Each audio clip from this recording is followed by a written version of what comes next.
The toy market is constantly changing, and over the years, kids have enjoyed many different toys. Although many have been popular, they may not have been the safest.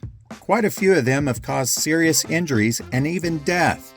Today we will discuss some of the most dangerous toys of all time. In the late 1800s, a toy was released by the Stevens Company, which was the model Dockyard Locomotive. This was powered by using an actual steam engine that required either kerosene or alcohol. The child would then light the heat to make the steam so the engine would go. This metal locomotive didn't have tracks, and it would often leak flammable fluid as it went across the house. It was basically a fire or explosion just waiting to happen. The A.C. Gilbert Company was an American toy company that was started by Alfred Carlton Gilbert in 1909. At one time, it became the largest toy company in the world. They made tons of toys, including telescopes and microscopes. Mr. Gilbert believed in toys that would help shape the future by teaching them skills, and especially in science. Some of the toys that they released would never make it in today's market. Gilbert caster kits were sold from 1931 to 1942. A child could cast their own lead alloy soldiers, football players, marching bands, circus animals, and various other things with over 3 dozen molds.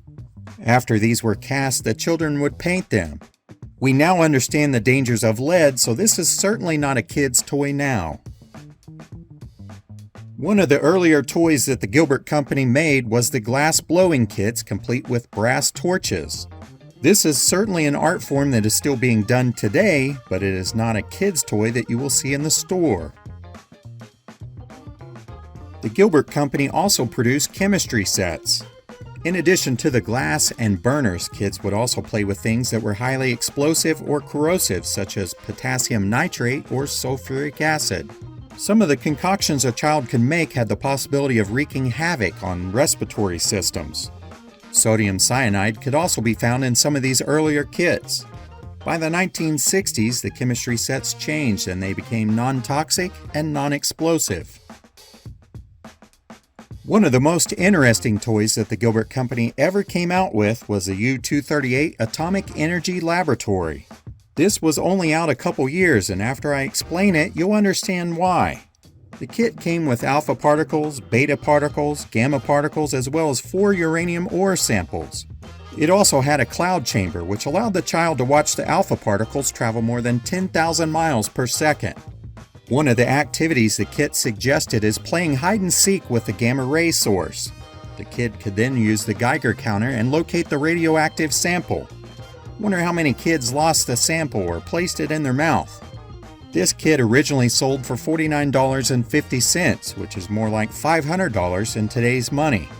The A.C. Gilbert Company went out of business in 1967 because the founder, Alfred Carlton Gilbert, died in 1961. Mattel introduced the belt-buckle Derringer toy gun in 1959.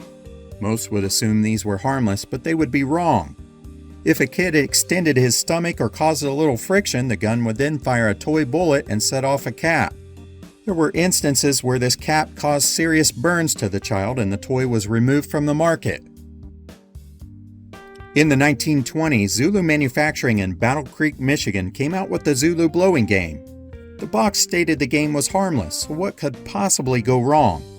The game came with a 24-inch cardboard blowgun and sharp darts that were meant to hit a target, but they could really pierce the double cardboard shipping carton.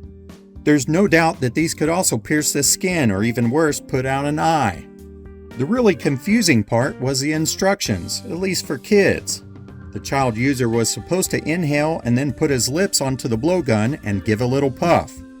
Kids were putting their lips on the blowgun first and then inhaling, which was causing severe choking hazards. Fortunately, this toy can no longer be found in the stores, so kids can no longer shoot darts at their siblings or anyone else for that matter. Pogo Sticks and their history go back to 1891 when they were patented. Initially, they were basically a stick with no handles until decades later when they decided to add the handlebars, which would add better stability. The majority of the time, people got injured just because it was difficult to maintain balance on them, but occasionally the springs inside would break and cause multiple injuries when they fell. If all of that doesn't sound dangerous enough, then how about this? In the 1960s, a product called Hop Rod was released. It was marketed as being so safe that even mom and pop could do it. Heck, even grandpa could do it. It was basically a pogo stick with a gas engine added to it. The bouncing action would then fire the spark plug, and each bounce would take you higher and higher. The patent on this product expired in 1977, so it can no longer be found in the stores. However, there are a lot of dedicated individuals that find these and restore them and get them running again. The 1950s saw another toy gun that had issues. The Austin Magic Pistol used magic crystals, better known as calcium carbide, which was in fact hazardous. When the crystals came in contact with water, they would send the plastic ball firing 70 feet or more. They really just created a firearm with gas-powered combustion. There were even cases of the gun itself exploding. Because of its dangerous nature, the gun ended up being classified as an actual firearm in several states, and this made it fall under more restrictive distribution. Lawn darts were also called jarts, and they were introduced in the 1960s. These were 12-inch long weighted darts with a spike on one end that people would throw outside on the lawn. The object of the game was to throw the darts into the air and watch them land inside a hoop for the target. The problem came when people were getting hit with these darts and they were getting seriously injured. A court case in 1970 tried to ban these, but they returned to the market where they were once again sold. Between 1978 and 1988, they injured around 7,000 people. In 1987, a 7-year-old girl was killed by one of the darts when it penetrated her skull. The United States Consumer Product Safety Commission issued a notice ordering the lawn darts to be tossed away or destroyed immediately. Clackers, which were also called click-clacks or knockers, are another toy that makes this list. They consisted of 2 large acrylic balls hung on either end of a heavy string. When the user pulled the string up, the 2 balls would swing apart and back together again, creating a loud cracking noise that gave the toy its name. If these were swung too hard or too many times, the acrylic balls would shatter, sending plastic shards flying like shrapnel. These were around for a while, but they eventually got banned in 1985. The swing wing was a toy that was similar to the hula hoop, except it was worn on the head and twirled by moving the neck and/or body. It was developed by the Transogram Games and introduced in 1965. The constant motion was said to give people whiplash and brain hemorrhages. Some adults that played with this toy complain about suffering from chronic neck pain to this day. The Thing Maker or Creepy Crawlers was a toy made by Mattel beginning in 1964. This was a super popular toy, but it presented several safety concerns with children.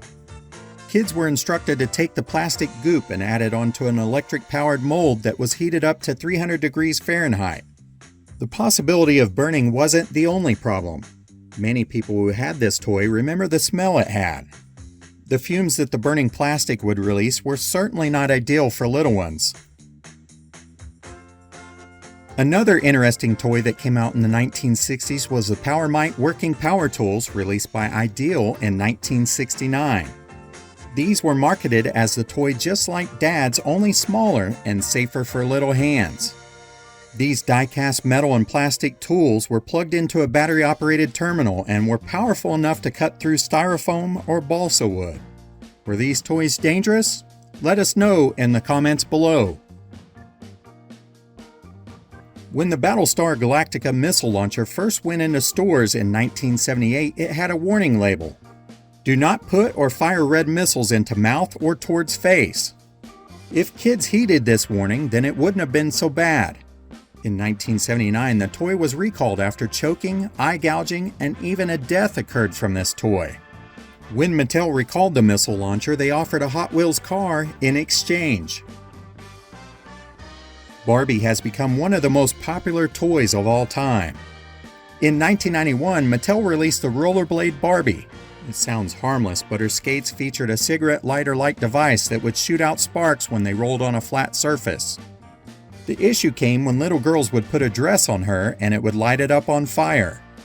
An even bigger issue came along when kids roller skates through or near flammable liquids. Cabbage Patch Kids are another doll that has been super popular. In the 1980s, parents went into literal fistfights over these dolls on Black Friday. That alone could land these dolls on the list, but that's not why we have them listed. In 1996, they released the Cabbage Patch Snack Time Kids, and this doll could literally eat you. It had one-directional rotating motors in its stomach and tongue to mimic eating. It was activated when kids put plastic food into its mouth. The problem was the motors had no way of knowing the difference between plastic food and anything else. So these dolls would eat little fingers and hair and continue to do so despite the screaming of terrified children. After some highly publicized cases, Mattel recalled the dolls and offered a $40 refund to anyone returning the toy. Sky dancers appeared in 1994, and they resembled harmless fairies fluttering through the air like butterflies. However, their foam wings when spun at high velocity to obtain flight could be dangerous. Once the cord was tugged, the sky dancers flew into the air at random angles where they scratched and gouged about 100 children before they recalled them 6 years later. CSI became one of the most popular shows on television, and with that popularity, they decided to get in on the toy market in 2007. Sounds harmless, right? The issue came in the dusting kit for fingerprints. The powder was found to contain tremolite asbestos, which is one of the most fatal forms of asbestos. Aqua Dots was another dangerous toy of 2007.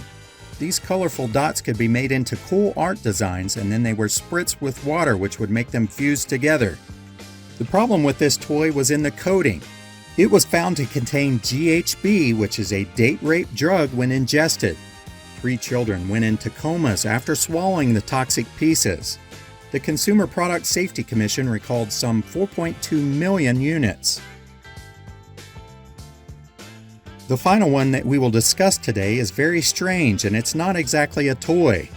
These were baby cages or playpens that allowed kids to get fresh air in sky-rise buildings. The cages would hang out the windows suspended high in the air. The idea came from the early 1900s with the idea of combating tuberculosis with fresh air. In 1921, the patent was filed, and they became extremely popular in London during the 1930s. Ultimately, the sales declined in the 1950s due to safety concerns. Boy, that was a hard one to figure out, wasn't it? Toys are an important part of growth and development for children. Many changes have taken place within the toy market over the years. Most all of the toys today have recommended ages and/or warning labels on them. However, some still seem to slip through inspections and they get recalled later on. I hope you enjoyed this little look into some of the most dangerous toys. Thanks for watching.